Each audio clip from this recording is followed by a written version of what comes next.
Everybody knows technology has really revolutionized media activation. It's revolutionized everything. It's revolutionized how we go about measuring media and made lots of things that we want to do quite difficult to do. So we're still learning all sorts of tools and techniques as we go. It's transformed all of our lives.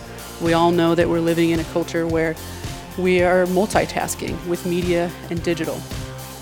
It's altered how I and my team have to target and buy media. And it's made us evolve how we think about audiences. Back in the day of media planning, it started out as demographics. I would buy a target. I would buy women 18 to 24-year-olds. And then finally we're getting to this idea of one-to-one marketing, precision marketing.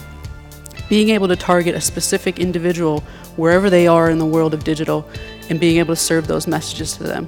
So those last two areas, purchase and one-to-one, are where I'm going to focus discussion today.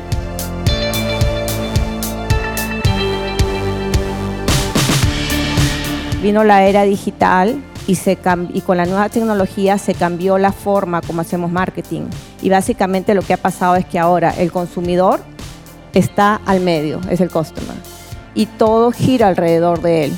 Tenemos un consumidor y tenemos que tener el mejor contenido para ese consumidor y la única forma de hacerlo es tener la mejor tecnología. Porque si no lo hacemos nosotros, lo va a hacer la competencia. La forma como yo lo tomo es el punto de vista consumidor y es lo que dijo Megan. Programmatic es llegar al consumidor correcto, con el contenido correcto, en el momento indicado, en el lugar indicado, a través de medios digitales. So consumers in Peru, Latin America, as well as outside, they're not just in front of the television anymore. We know this from data. And I often ask myself, if digital advertising happened, the first digital ad, prior to the first television ad, or the first newspaper ad, or the first radio ad, would things change with respect to the way that marketers behave when they try to get consumers' attention during these micro moments that you saw in the first video? Lots of times, I see marketers over-index on acquisition, right? They don't focus as much on retention. And then sometimes they say, you know what, for that consumer that searched on sneakers, I don't want to reach them, because that cost per click is too expensive and it doesn't meet my return on investment goal. But here we're not talking about clicks, we're talking about people.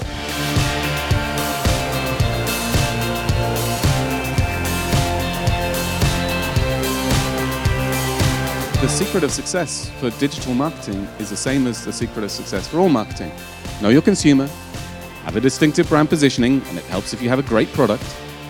Understand the role the digital media has in reaching your brand objectives, same as every other media.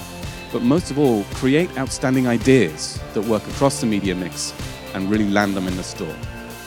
And I found it very interesting yesterday that Google, the most innovative company on the planet, presented a model for mobile which they called, let me try and remember it. It was See, Think, Do, Care. Okay, very interesting model.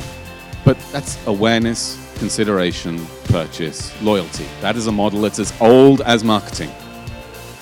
With new words, great. But the truth is, all the principles of marketing are still alive.